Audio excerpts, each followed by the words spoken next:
In this episode, the World Health Organization has just released its report, and in it, they continue to call for the banning of flavors, open tank systems, and nicotine limits. We look at the connection between Bloomberg Philanthropies, his funding of NGOs such as the Union and Campaign for Tobacco-Free Kids, his donations to the World Health Organization, and the impact on policymaking in the Philippines and other countries. Harm reduction is an integral and accepted policy goal in public health, as seen with the COVID-19 pandemic, except when it comes to the use of safer nicotine products and the idea of tobacco harm reduction. The WHO released the Tobacco Product Regulation Report on the 5th of May. In it, they call for bans on all systems that are user-friendly. Basically, a ban on those aspects of vaping that make it so successful for smokers to switch off of combustible tobacco. Their justification is outdated science on secondhand exposure, with claims that bystanders will suffer from nicotine exposure, cardiovascular, and respiratory harm. The Surgeon General calls it an epidemic. Well, the FDA calls it an epidemic. The youth vaping epidemic. The myth of the youth vaping epidemic, even though latest statistics show that youth vaping is on the decrease. They also continue with the myth of dual use, stating that in the United States, over 70% of vapers are dual users with combustible tobacco. These all appear to be direct narratives that have been previously promoted by Bloomberg and his web of advisors. We have no scientific evidence submitted to the FDA whatsoever that they're actually effective at helping smokers quit. By now, we are all fairly familiar with the activities of Bloomberg Philanthropies to control the narrative around tobacco control globally. We have seen it in the Philippines, India. The cabinet has given approval today to ban e-cigarettes. And Mexico.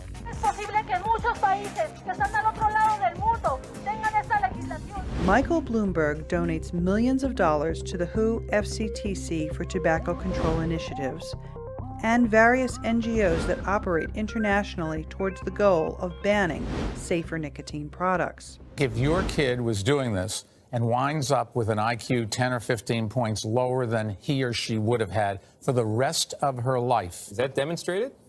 The science shows that it has a negative impact on brain development. It's hard to measure those kinds of things. What we do know is there's no question. There is a network of funding to NGOs that operate internationally and across borders to influence tobacco control policy and regulation to serve the interests of everyone but the health of the public. This influence is not based on sound scientific evidence or public health best practice principles, nor does it take into consideration local public health contexts. Shockingly, the campaign against vaping has been based on a mountain of misinformation and outright lies. Steve Forbes has called out tobacco controllers and public health officials on their war against vaping. These authorities are consigning hundreds of thousands of people to unnecessarily premature deaths. His comments are realistic, pragmatic, and hopefully will be considered. In the media, Mark Gunther is a veteran journalist, speaker, and writer. Since March 2015, he has been writing about foundations, nonprofits, and global development. In April, he wrote an article on Bloomberg Philanthropies and the war on vaping. In it, he outlined how people look at the work of Bloomberg Philanthropies and Tobacco-Free Kids as an uncomplicated story of philanthropic success. However, Gunther outlines how Bloomberg Philanthropies used its money and influence to curb vaping without consultation of others who have worked for decades to reduce deaths from smoking. These experts say the ongoing campaign against e-cigarettes is misguided, built on unsound science, and likely to do more harm than good. The latest entry into the chorus of people challenging the near-puritanical approach to tobacco and nicotine policy comes from Clifford Douglas, J.D., formerly the American Cancer Society's Vice President for Tobacco Control. You should not trust the claim that vaping is a safe alternative to smoking. Exposure to nicotine from e-cigarette vapor does in fact cause lung cancer. Douglas felt compelled to write a commentary after seeing a family member return to smoking from vaping because of negative media coverage. Douglas's plea to all advocates for tobacco harm reduction is this: where is the robust focus on people who are suffering now and will die before their time because they haven't been given due consideration, have not been told the truth by those who should be telling them the truth about the continuum of risk and the fact that nicotine does not cause smoking-related illness and death, and who are consequently collateral damage in this war between youth and adults, a war between well-meaning and dedicated public service-oriented people and organizations on both sides, but one in which the leaders of both sides have been unwilling to acknowledge the legitimacy of science that runs counter to their narrative. As previously reported, the FDA of the Philippines accepted funding from Bloomberg Philanthropies to help develop policies around safer nicotine products. When this was admitted, many representatives and senators in the Philippine Congress were appalled and then called for an inquiry. So vaping is also dangerous and I am banning it. And if you're smoking now, you will be arrested. In 2019, the government proposed a ban on the use of e-cigarettes and other smoke-free alternatives. At the same time, the Philippine FDA was also receiving funding from Bloomberg to help develop this policy. The legality of this activity is currently under investigation. Could it be that the attempt to influence policy has backfired for Bloomberg? The House of Representatives has approved on third and final reading a bill regulating the use, sale, and manufacture of e-cigarettes and vaping products. House Bill 9007 was passed with 132 affirmative votes, 34 negative votes, and 4 abstentions. On the 25th of May, the House of Representatives of the Philippine Congress passed Bill 9007 to regulate the manufacture, use, sale, distribution, and promotion of vaping, as well as heated tobacco products, in a risk-proportionate way. Once this bill and Senate Bill 2239 are fully approved by Congress, it will remove any of the remaining vestiges of influence from foreigners, such as raising the age to purchase to 25, a ban on flavors other than menthol and tobacco, which was due to come into effect in May 2022. If this becomes law, the Philippines will become the first country in Southeast Asia to officially recognize tobacco harm reduction as a public health strategy. The philanthropists, public health researchers, and tobacco control policymakers who denigrate and discount our lived experience are unwilling and unable to understand. This is because they reside in a world of laboratories and theories. Real life cannot be replicated in that environment, and that is why it is so important that we all band together and make sure that our voices become part of the process. If you haven't yet signed our petition, please do so and share it in your networks on social media and beyond. Stay tuned for the live panel session that follows this episode. In it, we will take questions from the viewers as we discuss strategy going forward with our advocacy and how to address the disinformation.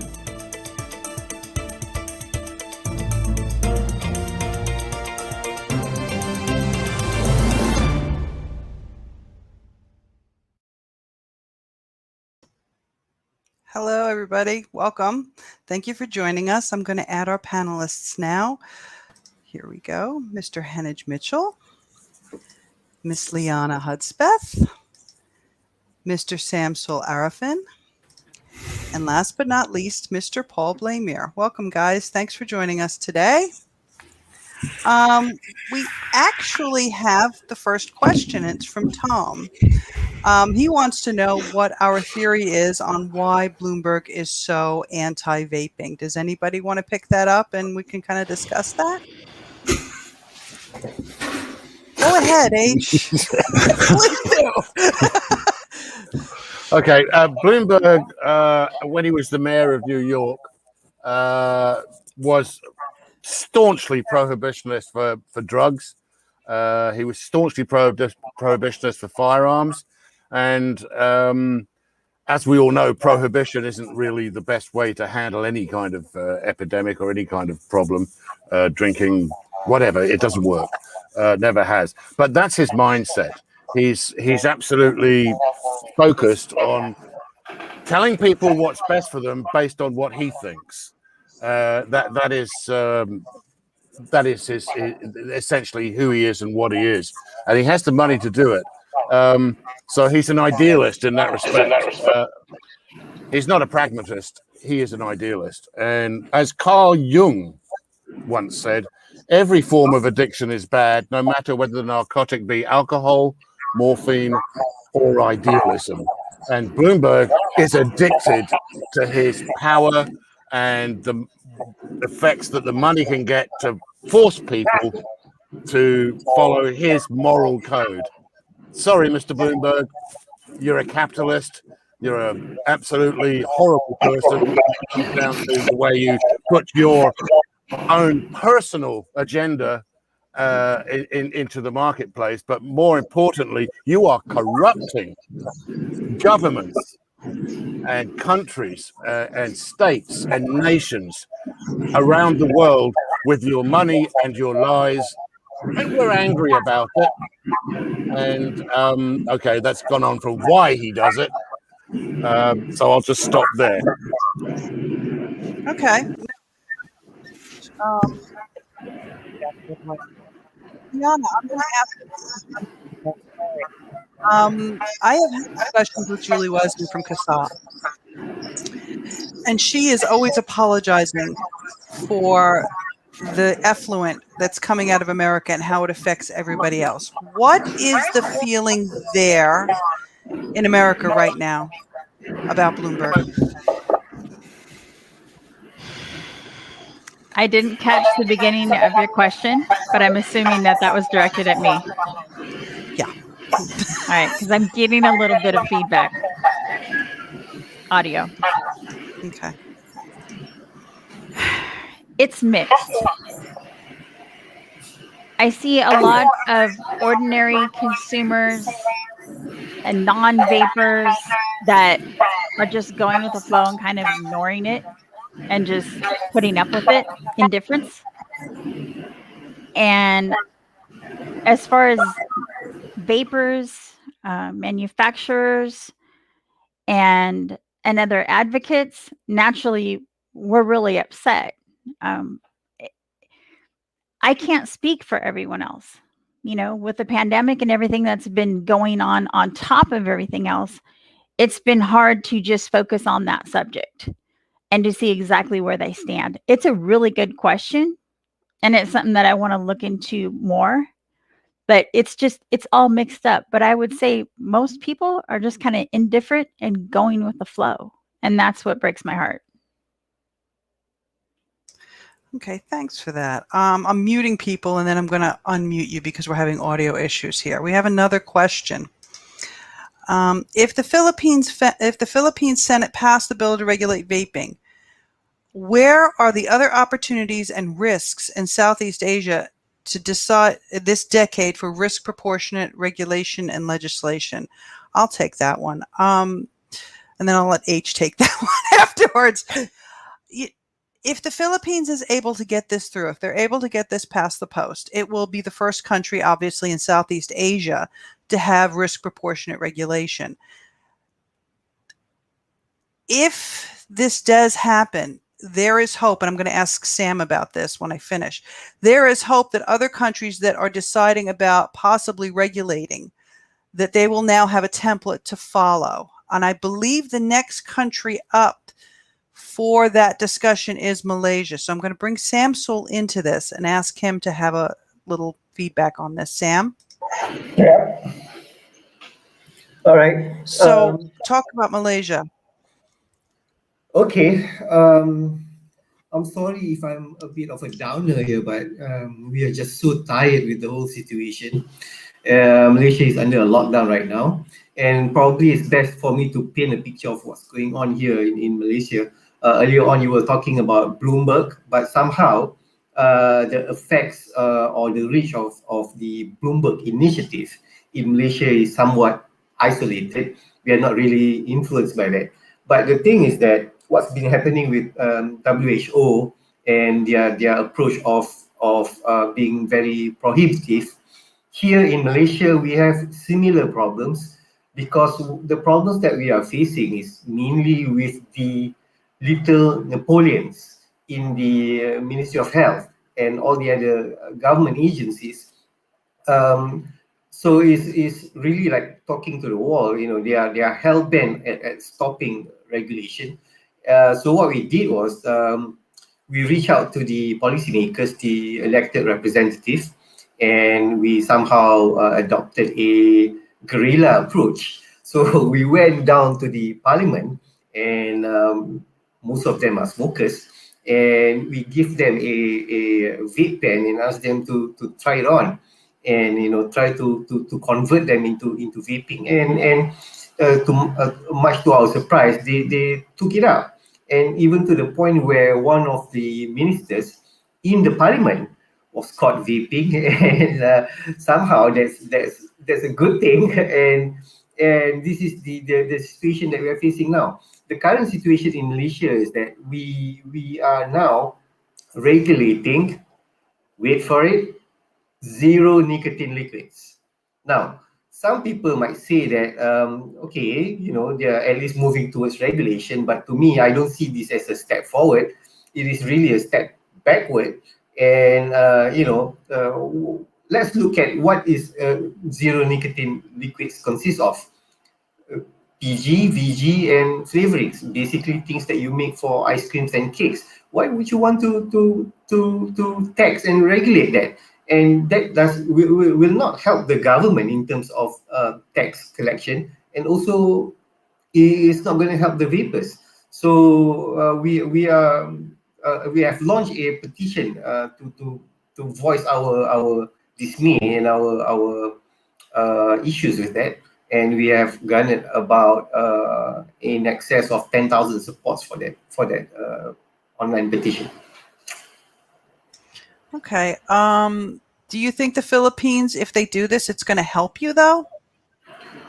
Well, that's the thing here in Malaysia, because firstly we have the little Napoleons, the career bureaucrats in the government agencies. This is one group of people that we need to address. Then the other group of people is the elected representative, who do not look at the signs or what's happening around them, and they are just looking at scoring political points. So the situation here in Malaysia is more of them gaining some political points from the elected representative part, and also from the bureaucrats, which is really they are set in stone. It's really no point talking to them. We have represented them with researchers and papers and facts, but they are just hell bent on stopping it. So coming back to your question, whether what's happening in the Philippines might help Malaysia, I certainly hope so. It would be a good talking point and a good development in this region, something that we can use. But again, as I said, here in Malaysia, if we were to talk to the elected representative, they're just talking about how can this issue score political points, and if we would talk to the bureaucrats, it's just talking to the wall. So that's the situation. Okay. Paul, isn't that very similar to what's going on in Australia? You'll need to unmute yourself. Okay. Yeah, we've now been starting to see the money appearing through Bloomberg-funded enterprises as such, and the way they've done it here is actually snuck the money through the universities, through grants programs. So we've seen that. We've got a little bit of a different situation here going forward into October 1, where we're under a full prescription model. They're trying that out. So you have to visit your physician, get a prescription. And as Clive Bates said the other day, he thinks it's very dumb and stupid that we're going down this pathway, and that we then either have to privately import liquids with nicotine in it, or we have to go to, like, with our prescription to a pharmacy. We don't know any pharmacies yet that are willing to take this up. Are they going to sit there and compound all the different levels of nicotine, whether they're freebase or salts or whatever else, or even synthetic for that matter? Here it's an absolute mess. Absolute mess here in Australia. The rhetoric that is coming out of the WHO is writing the policy here in Australia, and it's blatant. They're not listening to the science. It's just lies, lies, more lies. Well, you see, that's the thing, and that's kind of ties back to what you were saying, Sam, about the bureaucrats and little Napoleons.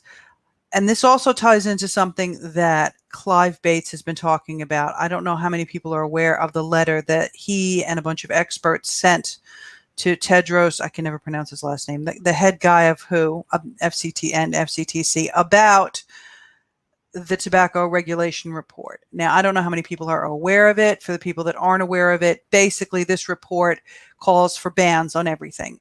They open tank systems, nicotine limits, flavoring. It's the same basic effluent that they've been spewing since the last COP, and they're now trying to get everybody to go on board with this. I'm sure by now, in case you aren't though, I'm sure by now everybody's aware that Bloomberg puts millions and millions of dollars into the WHO FCTC tobacco control program.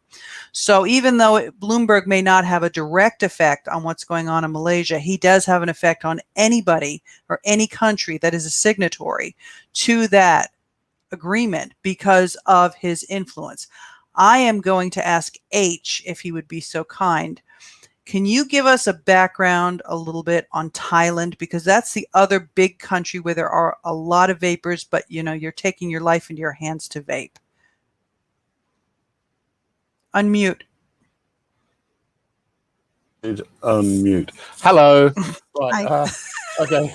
Before I launch into Thailand, I just want to pick up on Malaysia and Australia, if you don't mind. First of all, Sam, you said Bloomberg has no particular direct influence in Malaysia. That's not entirely true. You have a fellow in Malaysia whose name is Mohammed Hanaki bin Nik Mohammed. Does that ring a bell? Okay, he is one of the major naysayers, and he is a direct recipient of Bloomberg funding. He's a graduate of Johns Hopkins University, or Johns Hopkins Institute for Global Tobacco Control, which is directly funded by Bloomberg and has actually changed their name to Bloomberg now. And he is absolutely on board with the Bloomberg rhetoric, and he is driving that in Malaysia. So in Australia, you have a wonderful gentleman there by the name of Mr. Lopez, or Professor Lopez, I beg your pardon. So Alan Lopez, who is understood to be a molester of women, among other nasty things he does, has also received funds from Bloomberg and headed up the Vital Strategies, an anti-tobacco non-profit with long ties to Bloomberg, for which presumably he owns significant sums of money. Professor Lopez is another one of these Bloomberg clones who is absolutely messing up the entire legislative platform with his lies. He's also a molester of women, apparently, which isn't a good thing, and was eventually dropped from a number of institutions, finally, after it just became obvious that he shared the same predilections as our dearly beloved Professor Stan Glantz. However, you asked me about Thailand. So Thailand, again, is most certainly not immune to Bloomberg funding. It has a ridiculous stand on vaping. And it's one of those, essentially, it's not even a backdoor ban. Essentially, it is not illegal to have a vape device or juice in Thailand. That is not illegal. The problem is, since there is no tax code for it, you can't import it legally. Consequently, if you have a vape device, de facto you smuggled it. And the charge for that is economic sabotage. So owning this in Thailand constitutes economic sabotage and has an up to 10-year jail term. So that's where we're at now. The consumer groups in Thailand are very active. They're up against a very difficult situation where the government owns the tobacco industry here, so they own the tobacco production, the tobacco manufacture, the supply chain. They own it. They have no interest in vape. It just totally undermines and undercuts their money. And it's interesting that the principal mouthpiece for the anti-vaping group is also part of the Ministry of Health and runs the tobacco control unit of the Ministry of Health, and receives a considerably huge sum of money as a percentage of the tobacco taxes that are collected by the government, and it comes out to millions. And what does he do with this money? Does he set up smoking cessation clinics? Does he embrace the science? No, he just attacks vapors. He attacks anybody that supports vaping. He lies and lies and lies, and he, together with the head of Ash Thailand, are the principal drivers of the hatred and bile and vitriol and lies and basically corruption that is holding back the Thai government from actually passing sensible, proportionate regulation. But again, it comes back to that major thread that's going to run through this whole discussion, which is that we are being lied to, all of us, by people that really should know better, but they're receiving funding. So consequently, their job is to lie. So they do that. And this runs across the board from public servants, bureaucrats, health officials, to people who run medical associations like cancer associations, heart associations. They're all funded one way or another, either by Bloomberg or Gates, or let's not forget Big Pharma, who was directly responsible and funded the setup of FCTC. Let's go back. I'm sorry, I'm raving and ranting. Stop me if I'm going on too long. But when the FCT was started up, well-meaning, well-intentioned, that just happened to coincide with the launch of the pharmaceutical companies' smoking cessation products, which we all know don't really work for most people. So they saw this as a win-win. Throw a bunch of money at the FCTC, which they did. The first 2 years of the FCT were entirely funded by pharmaceutical companies. And they still throw vast chunks of money in. For them, it was just a great win-win situation. Okay, you're setting up anti-smoking. We've got an anti-smoking pharmaceutical project, which it isn't, but we'll just stick with that for now. So, yeah, we'll support you. Oh, vaping's come along. Let's attack vaping. Here's some more money. Here's the script. And then, of course, Bloomberg, Gates, and the rest of those philanthropic moralists got on board and said, yeah, this is good, isn't it? But the whole thing was set up by pharma to market their smoking cessation products. And it's still happening today. Even Bloomberg's investing in smoking cessation products. Conflict of interest much? Yes. But that's it. So, yeah, Thailand is a seriously bad basket case because the tobacco industry is owned by the government, as it is in India, as it is in China, as it is in various countries that are particularly strong against vaping. So, yeah, they're going to fall in with the Bloomberg rhetoric, and Thailand is right there. What's the way forward? Well, we can discuss that later.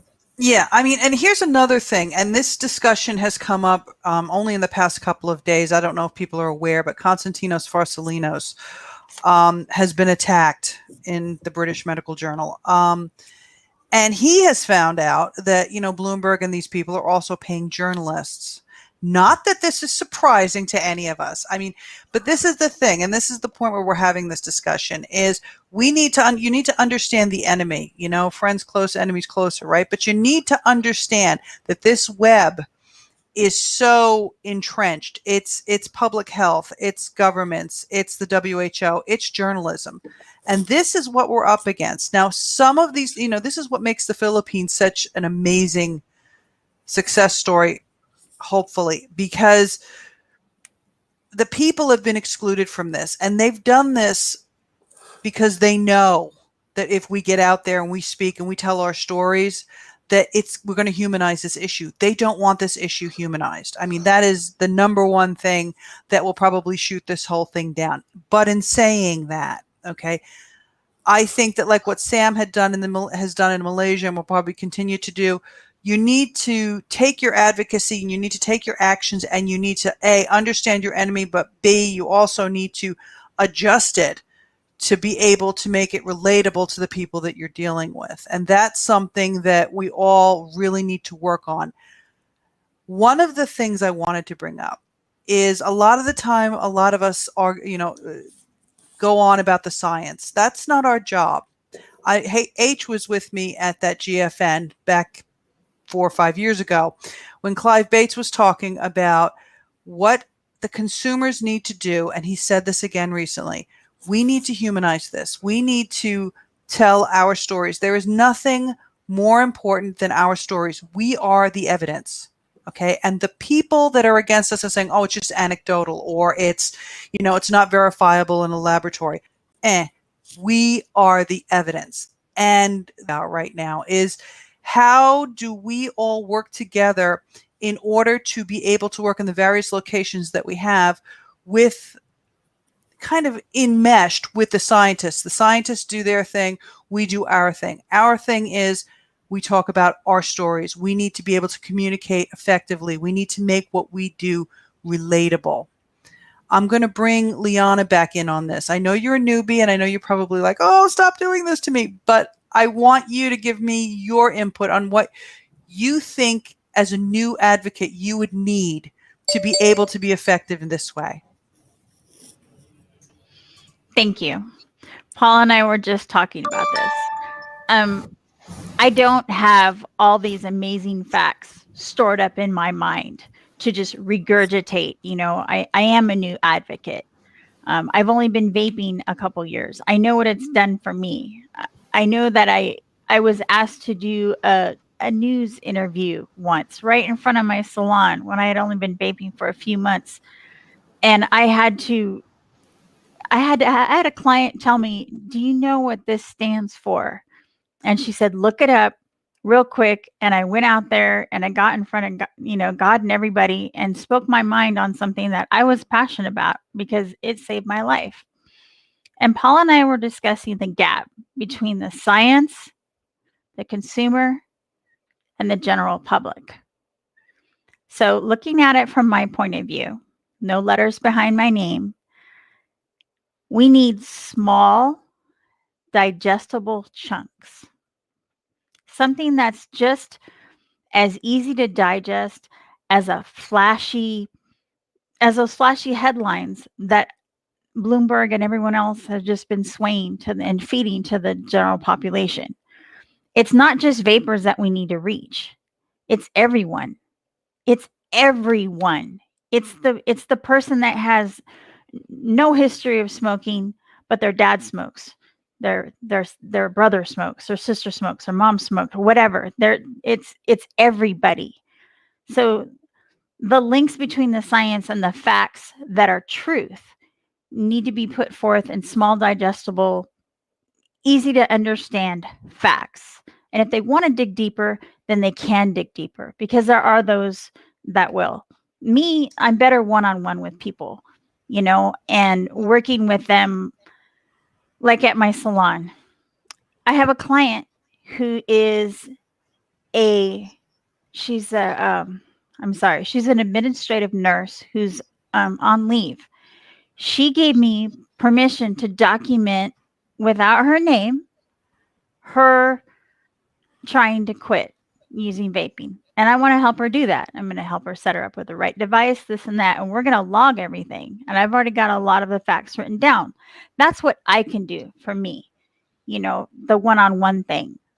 But just as a consumer, and even if I wasn't a vapor and I was just reading general headlines, I'm being assaulted by this, and this bad thing because that's what people gravitate to, just like, a scary movie.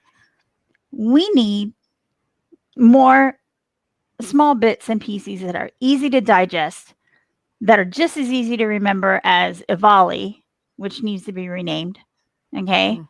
Just as catchy as that. Just simple, pure facts. That's just my opinion. No, You no, know? I agree. It makes sense. When I was watching the World Vapors Alliance live stream, which is available on, you can get to it, I think, on their Facebook page and also on their YouTube channel. But there was a discussion between Clive Bates and Ethan Nadelmann. And Ethan Nadelmann comes from the drug harms reduction background in New York, like in the 80s. Okay, so you've got these two pillars of harm reduction, okay, talking about what we as consumers need to do. And it basically breaks down to three main things. One is we need to educate ourselves enough that we can do these small little bites that Liana is talking about. We need to band together, join an organization or join some kind of group where you can get the information you need so that you can then turn around and take your small bites of information and your story, okay, and activate that, to help influence legislation or legislators or politicians and things like that. So my question, I guess the second part of my question to you, Liana, don't worry, I'll get to everybody else. Because you're new, I want to ask this because it's been a while that I've been doing this. And I think sometimes when you've been doing this for a while, you kind of forget what it was like to do it from the very beginning. And I think that there are a lot of people out there that want to get involved and want to do something, but they don't know where to start. Okay.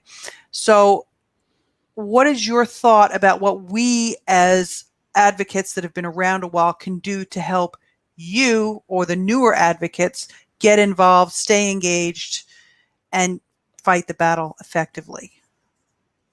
I think one of the best examples that I most recently experienced that actually inspired me to try harder was just another person that had been in the game longer, catching a hashtag of mine, which was undo Bloomberg brainwashing, and running with that. Getting the opportunity on a show to appear not as a guest, but just, they had it like Son of Liberty Radio. We had just a moment that we could come on and tell our testimony of how vaping helped us quit smoking successfully. There was just a couple minutes, encouraging someone that's just trying to reach out and do something and make a difference builds us up and gives us courage to go further. That was the most recent thing that I experienced. And I have joined agencies, and there is a huge volume of information. Just looking at that WHO report and all 363 pages was quite overwhelming. But I can tell you what stuck out to me and what didn't. You know what I enjoyed reading? The Royal College of Physicians report on to the tobacco and harm reduction in health. Like that got to me. That's what I needed to read. I need more digestible little bits of that I want to put forth, It made sense. Yeah, I understand exactly what you're saying, but isn't it interesting? You look at those two different reports and they're diametrically opposed. One is transparent, one is not. And one is hypocritical and one is truth. One has a plan and said, we tried to tell you this in 1962. And the other one is just like this diabolical, it's just evil. Like, and if it wasn't for you inspiring me to read that, I wouldn't have gone, I want to hide in my cave like everybody else. And like, what can I do? I can't make a difference. I read that and it just like lit me on fire, and I'm like, well, that's good. I'm glad. My next question, don't worry, Sam, I haven't forgotten you. I want to go to Paul for a minute. Paul, one of the things that we've talked about in New Zealand, is, and the thing that a lot of us here in New Zealand don't understand is, why is there no organized advocacy in Australia? And what can we do, the wider advocacy community, do to help you guys advocate? Well, there are still advocacy organizations here. Yes, they do exist, but they're a little bit different to what you have in New Zealand. We've tried in the past to put things together here. They go a certain way forward and then they just start hitting hiccups. I've been advocating now since, 2015, late 2014, early 2015. And the changes and all the problems that we've had here in Australia, it's one fight after another here with the government. The government doesn't want to listen to us. The government will not even sit down and speak to industry leaders. They don't want to talk to us. They're just taking their own little pathway. They read whoever sends them their booklets, they're way out of date. That's for a start. And I'll guarantee you, because yes, we are a signatory to FCTC, and the professor down in Adelaide, who was right in the ear of the TGA here, or the Therapeutic Goods Administration, this is where the problem lies here. If we had an advocacy organisation, sure, there is ATHRA, Australian Tobacco Harm Reduction, there's also legalised vaping, but we've also had smear campaigns put across through the media here attacking these organisations, even for the seed money. And Dr. Alex Wodak, when the hearing was, the hearing on nicotine and vaping, the Senate inquiry, he turned around and he just slammed them in the end. He just mic drop moment. He said, well, hang on, we all work in this same area together. Guess what? Your money comes from tobacco too. And everyone's jaw just hit the canvas. I love the politician's face. It was just like, what just happened? Yeah, I watched that. That was pretty impressive. Go ahead. No, go on. It's hard here to get people motivated. That's a big thing about Australia. Like you get going with certain things, they'll go on for a little while, and then they'll just hit roadblocks. But why? And a lot of the people that have been involved, we're all very tired. There's no two ways in that one, for the amount of fighting that we do here and the attacks by an idiotic health minister, Greg Hunt, that has no understanding of what harm reduction is. And his mantra for the whole last few years has just been not on my watch. Yeah. I wish that the people here would keep fighting a little bit harder, but they're all getting knocked down. Every time they get back just a regular everyday letter from a politician, from a government department, and it says the same thing, it's very disheartening. There's no personalization like in the conversations. That kills a person. Yeah, no. It's fine if you want to send a form letter, but come on. Well, you see, and that's the thing. I think that's a big point is, when you look at the FCTC, again, I'm bringing that up, but, we have a right to be involved in this. And I think a lot of these people forget that they're talking about people. This is about people. This isn't about, they think about obviously is tax money, and tobacco excise, but this is about people. And I think that's the big part about humanizing this. Now, I've been watching Australia since 2015 because that's when AVCA started. And, I see what you're up against, and we've tried to support you as much as possible, and CAFRA's tried to support as much as possible. But Liana, pay attention to this. This is something that we've seen in other countries too. We've seen it in Canada. We've seen it with some of the advocates in the United States, advocate burnout, which is what's going on in Australia. It's almost as if it just all becomes too much. And I wonder, H, I'm going to ask your opinion on this.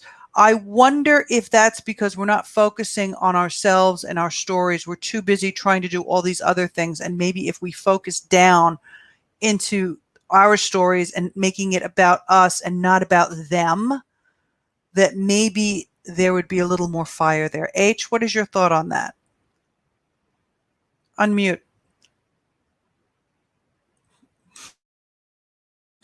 Okay. Thank you. I think the fundamental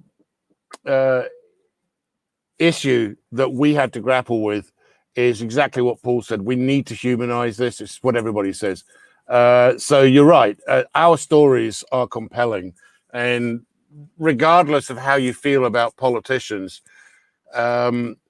they do recognize that they're there, at least in most democracies, because the people have elected them. And if the people, and I'm talking about individual people, me, you, write a personal letter to their MP or to MPs in general, saying, hey, vaping saved my life. This is my story.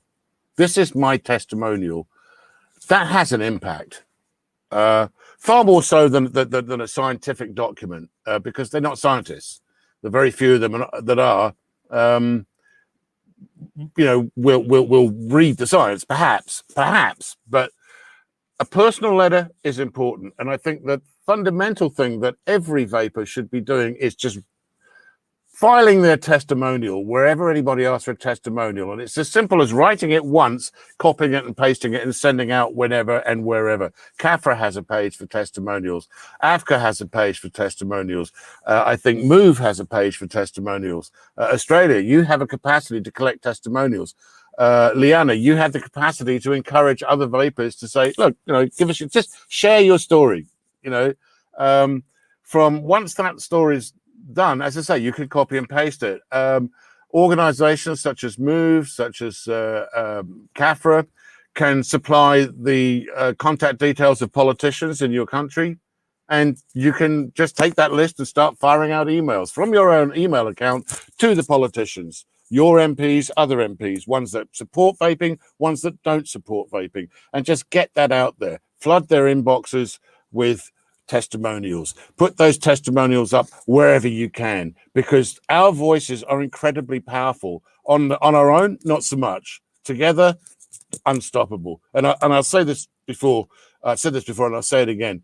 Vaping advocacy, consumer advocacy, is a grassroots movement. The majority of advocates don't earn any money from this. It costs them money.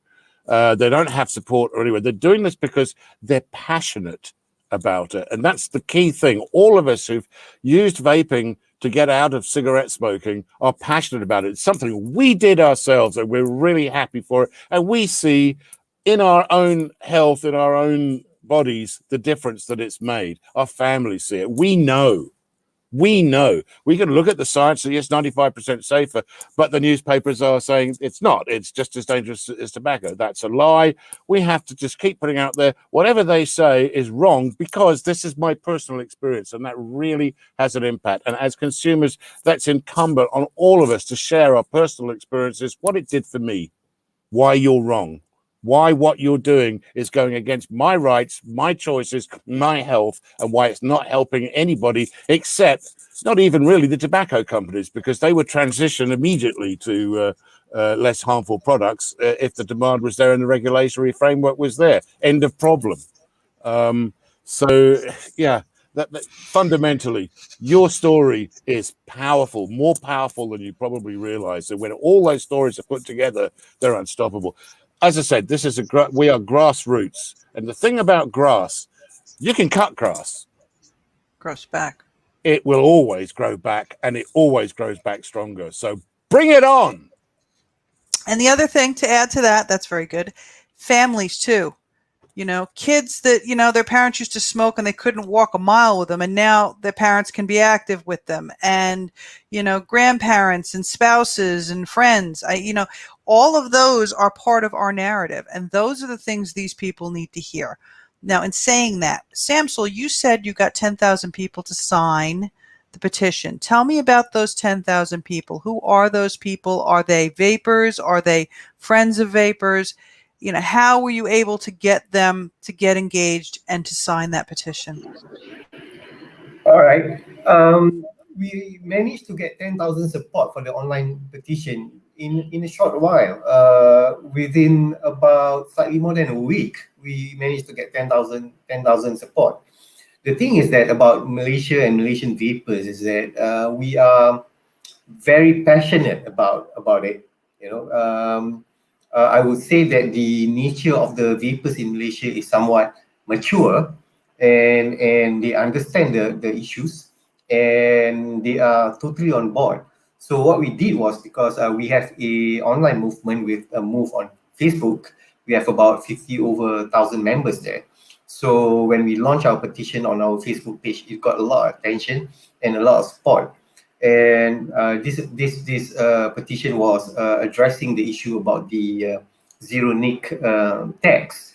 And they see our view, they understand, and they are somewhat very supportive.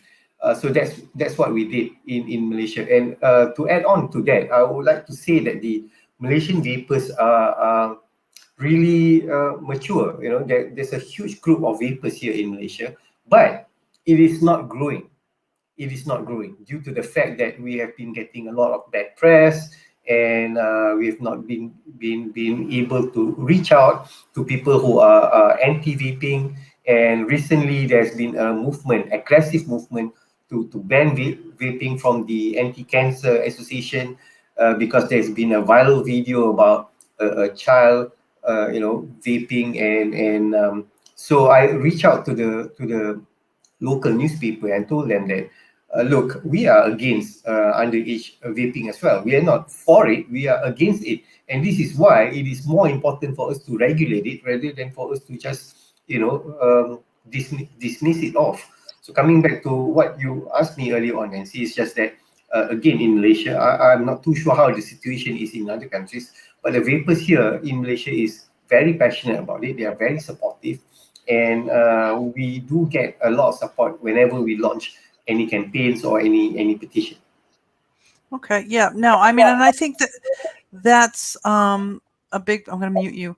I think that's a big point that needs to be made, is that the passion, just like H said, like you said, I know that with New Zealand, Paul can back this up. When we started out, it was like 10 of us. Now we're like 20 of us, 20,000 in the entire community, and probably about 2,000 people really active in the group. One of the things that we did, and which is also one of the things that goes back to what Ethan and Clive were talking about, is educate ourselves so that we can educate other people. And I think as vapors, I think every vapor should be an advocate, because you are an example of something that has made your life better. And it is your responsibility, I think, to share that information and to share the facts about this. And if this means, having to write the letters to the newspapers, yes, they may not accept them, but you keep doing it. Writing the letters to the politicians, keep doing it. Okay. It's almost, you feel like you're up against a mountain of, you're not getting ahead, but actually you are, because even if you can't get the letter published in the paper, or you can't get the meeting with the politician, like Liana said, if you can convert and switch one person over, that's a success. That is a success, and you have to celebrate that success. And I think that's the whole point of World Vape Day too, is, hey, look at all of us. I mean, when World Vape Day started last year compared to this year, I don't have the full stats yet, but I mean, it was much more active this year. There are many more people either A, vaping, or B, who now feel empowered enough to actually speak about it. And that's one of the big things we need to do, is we need to empower other people to speak about it. Okay. And to say, hey, this is about me. Let's stop focusing, I think. Let's stop focusing on what this person's doing or what that person's doing. Yeah, we need to know about it because you need to know your enemy. But let's more focus on what we can do to help each other and to help smokers and to help other vapors. Focus on that, and then the rest should kind of fall into place, because you could go crazy looking at all the negative things in the media and all the things that, the attacks on us. I mean, there were some consumer advocates that were attacked in medical journals and stuff. Okay, yeah, you address it. But the main core focus of what we're doing is we're trying to help people switch away from the thing that's going to kill them to the thing that most likely will not kill them. And I think that's probably a fair assessment. I open the floor to all of you. Unmute yourselves and speak. I understand exactly what you're saying on that. We tried a couple of years ago to get our videos out to the different departments and people, like government organizations here. That didn't work too well. They weren't interested. Asking for meetings, they weren't interested. We'll just keep fighting. But every time we move forward here, then the health ministers just go bang and stop it again. We move forward again. They stop it again. They move forward. Oh, we go backwards 3 steps now. It's like playing snakes and ladders in Australia. And we're the only country where, yes, you need a prescription for nicotine, and the current law and the highest fine here for possessing it without prescriptions and things like that is Western Australia, and that's 45,000 Australian dollar fine. Then they were talking about the importation fines for when October 1 comes around. The original figure that was put on that was 220,000. Oh, but you got to add the 2,000 for GST, so it's $222,000. So you can't forget the GST in Australia. GST on everything. So you had to add the extra 2,000 for that. That's people going to jail if they ever go down that pathway. But I think that's more or less to stop big manufacturers moving in and setting up shop here.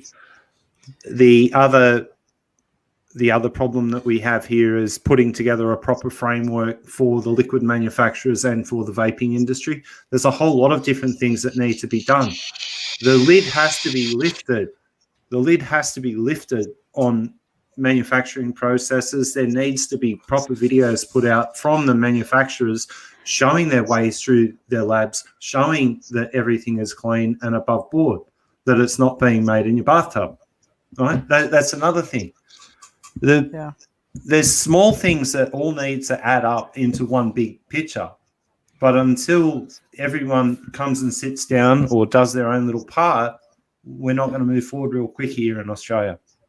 Yeah, and it's almost like the politicians don't realize they actually work for the people. Well, kind of like Malaysia. Okay, you know? we have the highest cigarette prices in the world now, and people don't also understand that around the world. We're watching lower socioeconomic actually now going without food so they can smoke. Yeah. That shouldn't happen anywhere in the world. No, it shouldn't. But it actually shouldn't. Well, I want to switch gears for a minute before we end this. There's something that also came up. Originally the FCTC was against smoking, and now it seems like the WHO and the FCTC, it's not about smoking anymore. It's about nicotine. There's been this change from smoking to nicotine. Okay. Maybe what we need to do, and I'm very weird. I don't want to denigrate a smoker. I smoked for so many years, and I know what it's like to be treated like dirt because you're a smoker. But how do you think we can best address that from a consumer perspective? Liana, do you have any ideas about that? Because they keep the thing that drives me nuts is I'm always saying nicotine is like caffeine. It's a dependence. It's not an addiction. I can live without my nicotine. I'm miserable. Just like if I don't have my coffee, I'm miserable, but I can function without it. Is this something that's come out of the States? Is that something that's been running around in the United States, and that's why we're all experiencing that? I've been trying to focus on for myself, the whole safer nicotine campaign, because I'm going to have my nicotine. I need my nicotine. Right. I need, I don't want to say I need. There needs to be a clear picture painted that it's not the nicotine that's causing cancer and all the problems. It's the tar. It's everything from actually smoking combustible cigarettes. It's not the nicotine. And so for myself, at least like on Twitter, safer nicotine has been something, or clean nicotine is a hashtag that's also, been part of my repertoire lately. But it's not the nicotine. It isn't. And I need it. It's the first thing in the morning. I can live without the caffeine. I'll get a caffeine headache, but if I don't have my nicotine, I'll have a breakdown. Seriously, I won't even be able to work. I think a lot of us are like that. I know with me, and you and I have had this discussion, it helps me focus. Mm-hmm. Without it, I'm like, I'm all over the place. I'm all over the place anyway, but it keeps me less all over the place. Yes, AJ, I saw your face. No, I'm just thinking about myself. Right. That's okay. I just outed myself, but that's okay. how, the scientists are the ones that have to fight that. And luckily, we've got some really big names now that are up against it, and they're saying, hey, wait a minute, there's something wrong here. And people who were involved in developing the FCTC are turning around and going, wait a minute, it's not nicotine, it's smoking. I'm not sure how we can fight that battle. I think that may just be as the scientists and the experts. I'm going to switch it to H because he always has an opinion on these things and he's much more articulate than I am. H, how do you see we should, as consumers, don't make that face, should address that? It's the gap between the science and the general population. Yeah, That's how what do we need to address fill in. that? Unmute. That's a good question, and I don't think there's an easy answer. I think part of our problem is that people who are anti-nicotine, anti-smoking, anti-everything, right, they're entrenched in their position. And I mean, we see this a lot in the world these days. You're either for Trump or you're against Trump. There is no middle ground. For the vaping situation and the nicotine issue, it's very difficult to counter the propaganda and lies when 50% of doctors in basically the world still believe that nicotine is carcinogenic. It isn't. Even the WHO itself has said if you want to use a patch for the rest of your life, if that will stop you smoking, no problem, because there is no known health consequence from long-term use of nicotine. That's from the WHO. Use a patch, use it 24/7, 365, no problem. Bear in mind, a patch contains 30 times more nicotine than one cigarette. So if it's okay to put the nicotine 30 times the strength of one cigarette on your arm or wherever you want to put it, then nicotine's not the problem, is it? And I think that one fact right there, that one statement from the WHO just blows the whole thing out of the water. And I think it's something we all need to understand what the WHO said, what the Royal College of Physicians said, what a number of health, departments and what have you have said. Nicotine's not the issue. So now suddenly it's become the issue, but it's not the issue. So how do you do with it? I just want to segue from that into the. I get a lot of emails from ASH in the US and elsewhere. I don't know why, but I do, and I forced myself to read through them. But one thing that became clear to me is that when they're not talking about vaping and they're not trying to demonize tobacco companies, everything else I agree with. We need to get effective ways for smokers to get away from smoking. Harm reduction is one of those, and they deny it. But it is actually, as we know, WHO's FCTC's, it's actually there that harm reduction is a part of tobacco control strategy. But I think that there is some mileage to be made from agreeing with the principal issues that are being raised by various ASHs, by various groups, that, we totally agree. Smoking is dreadful and it needs to be stopped, and we need to support people to get away with it. We totally agree that it's totally inappropriate for vaping or anything else to be given anywhere near children. And any government that hasn't yet passed regulation to restrict the sale of vape products to minors are idiots. Total idiots. Why are you not paying attention to this? Well, we've seen it in Malaysia, we've seen it in New Zealand, we see it in Australia, we see it in the Philippines, we see it. It's the children. Yeah. But it isn't an issue. Oh, it's an issue. No, it's not. Your figures that you're coming up with are completely wrong. The real figures, which are done by independent people who are not paid money to come up with the figures that you want, show that there is a decline in youth smoking, a modest uptake on vaping, very few children taking vaping that aren't already smokers. And anytime you see a tick up in vaping, you see a commensurate tick down in smoking amongst youth. So I've segued away from nicotine. But what I'm trying to say here is we can agree with a lot of what the tobacco control lifers have to say. We do. We agree. We totally agree. And we did something about it personally by taking an alternative to smoking and have benefited accordingly. That's hence the the importance of putting your story down. But there's one other thing as well, which I want to segue back to Bloomberg and the rest of it. Okay, there isn't a country in this region, not one, that has not had their health policy on tobacco control influenced by Bloomberg's money. Not one. He is funding not only universities and tobacco control advocates, he's also funding health departments and giving money in the Philippines, in India through the union, in Pakistan, in Indonesia.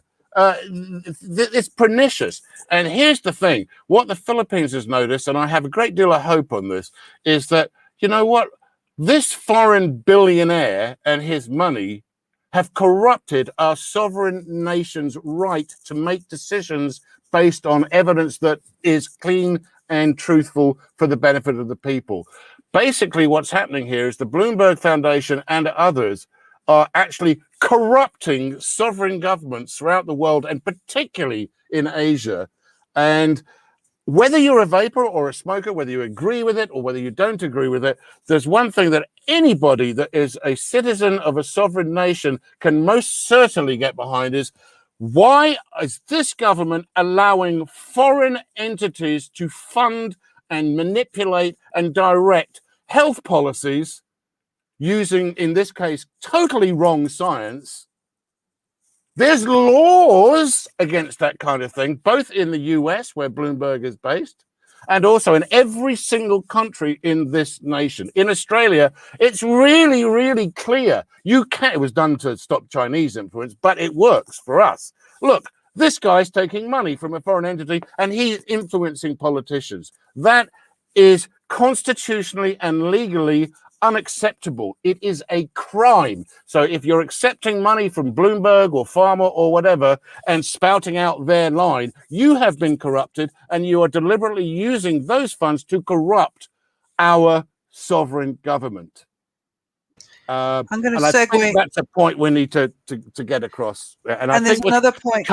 we're coming to a point where that information is going to be very widely available, and our anger at the exposure of our governments receiving funding from foreign entities to influence policy negatively is going to spill over. And some people need to watch their asses, because we're coming for you, baby.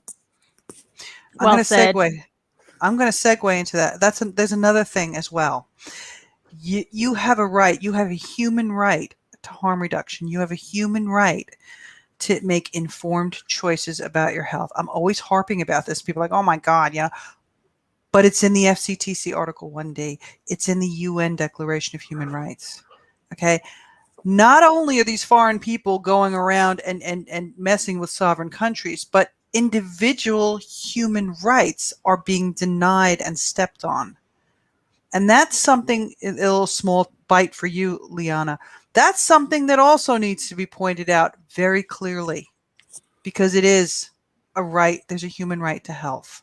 I like that. Okay. I like that. So, that's something. Yeah. Sam, is there anything that you would like to add to this discussion? Right. I just want to add on a bit about what H said earlier on about the nicotine patch. Well, you see, nicotine products is okay only if it is a product from the big pharma. So if it is not, then that's a problem. So that's the thing. The thing is that I am angry, but I believe we will win this battle because we have the numbers. The science is backing us up, and we are saving lives. Bottom line is that's what we are doing, and that's why I believe that we will win this battle. Oh no, I agree. I feel the same way. It's Paul. Any final thoughts? The only final thought, pardon me, the only final thought that I have here for Australia and the region for the minute is that just keep watching what's going on here. Because I said this actually on a show a few months back. Australia is like a petri dish when it comes to policy and how they want to try and play with something or test it out, a testing ground as such.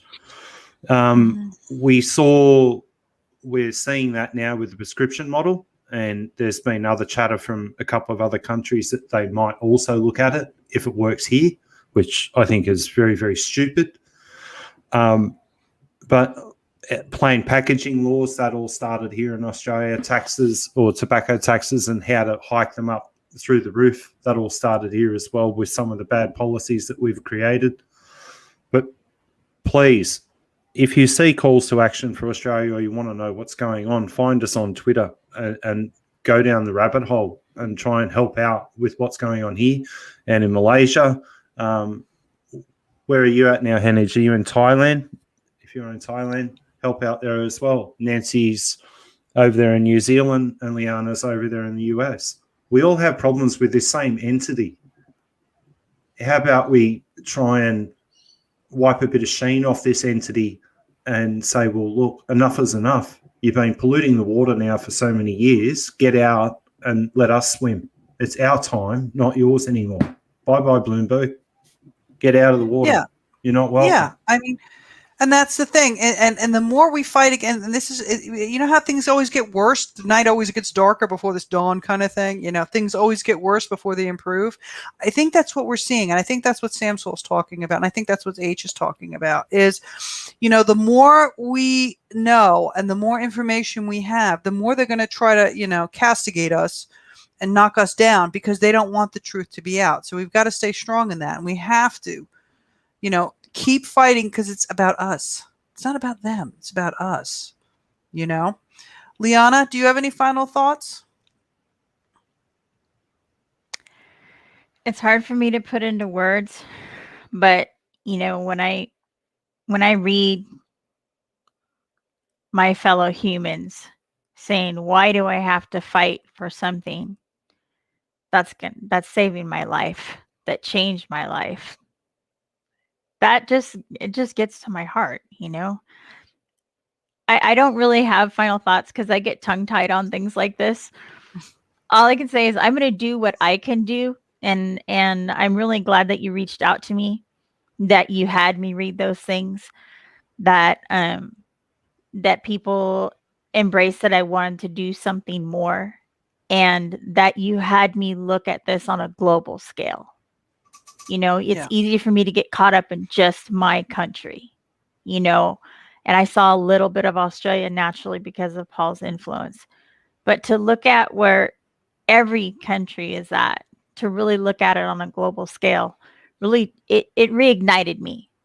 You know, it pulled me out of the hole from the pandemic and everything else and said, what difference can I make? And where can I go other than just going to a rally, signing a petition, submitting a video for the Golden Oldies Tour, Capital Tour. What else can I do? And I am going to write that letter. And it's easy for me to Google who my leaders are. And I am joining other and supporting other groups and, you know, regurgitating their messages wherever I possibly can until I do have enough of those facts that I can go forth and, you know, maybe I can have lunch with a mayor someday and start there. I don't know. All I know is it's what can I do? Well, I mean, here's the thing. As a new advocate, and in a way, you're in a better situation than the rest of us were when we started. There's more of us now. And even though I'm in New Zealand and I'm dealing with New Zealand and Asia, you know, you can contact me. I mean, I talk to Ivana in Canada all the time. We're all here to help each other. We're all fighting the same battle. We're just in different fronts. You know what I'm saying? And, you know, the main thing, educate yourself so you can educate other people. And it's really, you're the evidence. That's the one thing I can say to any new advocate or any vapor out there. You are the evidence. Clive nailed it. That's all you have to remember. You know? H, do you have anything else you'd like to add? I'm going to unmute you. Oh, okay.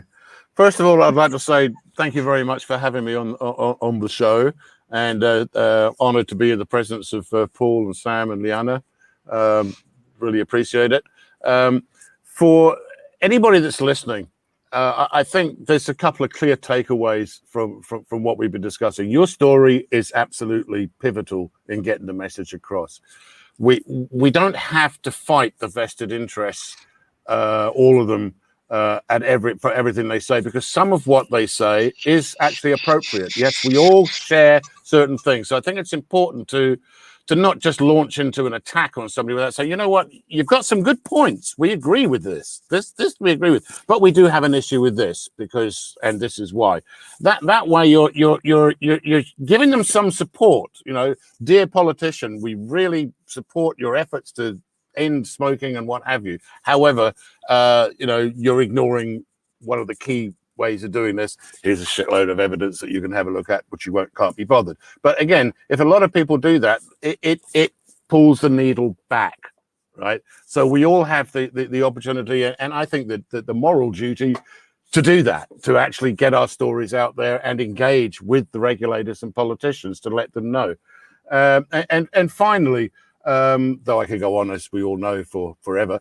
I think it's very important that wherever you are, find the local consumer group in your country, find the local advocates, find the local activists, and say, "Hi, what can I do?" And it's usually pretty simple, as Sam pointed out. Sign the petition. Oh, CAFRA has a petition. Please, everybody, sign CAFRA's petition. It takes no time at all to click, click, click, click. Done. You're there. Add your testimonial, copy and paste it. There you go. Done. Keep doing this because, as again, Sam says, we have the numbers. We do. We have right on our, we have truth on our side, but we are up against people who have significant vested interests, whether it's the pharmaceutical companies who are trying to just destroy vaping so that it clears the path for their ineffective smoking cessation products, for the philanthropists who are on a moral thing, and actually both Gates and Bloomberg have invested in Have a Health Hale, which is a medical vaping device. So there's a conflict of interest there, and all the heads of the associations who are all paid for by Big Pharma's money. They're all supported by Big Pharma in every single country. You're not going to change their mind so long as they're receiving the funds, because if they say something that doesn't agree with what the script is, they're out of luck. They're out of work. There goes their salary. But we've seen it in Australia with the former head, I think it was the former head of the Australian Heart Association. You know, he was on the Not On My Watch, and it's all dreadful, dreadful. 6 weeks after he lost his job, he said, actually, vaping's probably pretty okay, and people should consider that. So once they get away from the money, now they can start saying, oh, okay, I can put some integrity back into my life. I think it's incumbent on us. The last thing I have to say, and I'll repeat what I said earlier, the information is out there. We're getting more and more names and numbers of who's received what from where. And, you know, the problem is, who is funding this? And when I say who, I mean WHO. Who is funding this, right? Who is funding who? Because if you can identify that, and we know who you are, at that point there, you know, your little love fest of people all up there reading off a script and, you know, outdoing each other on rhetoric and hatred and vilification and ban, ban, ban, ban, ban. You're all low-level entities who are not speaking for the people that you're supposed to be representing. You are actually speaking on behalf of billionaire philanthropists who have a moral agenda and pharmaceutical companies who have a clear vested interest and always have worked to destroy the vaping industry. Well, sorry, but we're not going to let you do that. And the way to do that is to just be as angry and outraged as you should be once that information comes across your desk. My God, our Department of Health is taking money from a foreign entity and they're spreading lies on the back of that? Excuse me, Mr. Prime Minister, Mr. President, these guys need to go, and you need to launch an investigation, and you need to disregard everything you've been told by these people because they've been utterly corrupted. And that's where we get to. That's where I think the next step is. Fundamentally, as consumers, we are allowed to be outraged when someone's trampled on our rights and has lied to our governments and corrupted our political systems with their billions of dollars because they've got the vested interests. And our stories stand as stark contrast to the lies that are being told. I took this up. I quit smoking. I am leading a much healthier life. That's it. Bottom line. Never mind all the science. This is me. This is how it worked for me. This is how it works for millions and millions of other people, and it can work for hundreds of millions of other people. And you will lose money on tobacco tax. That there is that.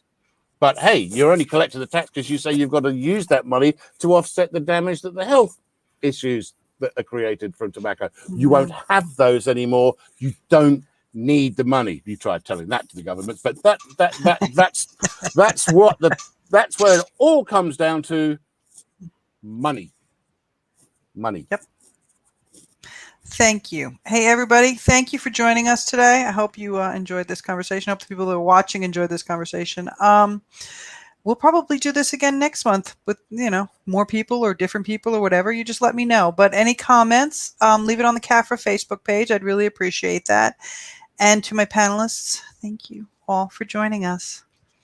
Thanks, guys. Thank you. Thank you. Bye-bye. Bye. Vape on. Vape on. Thank you.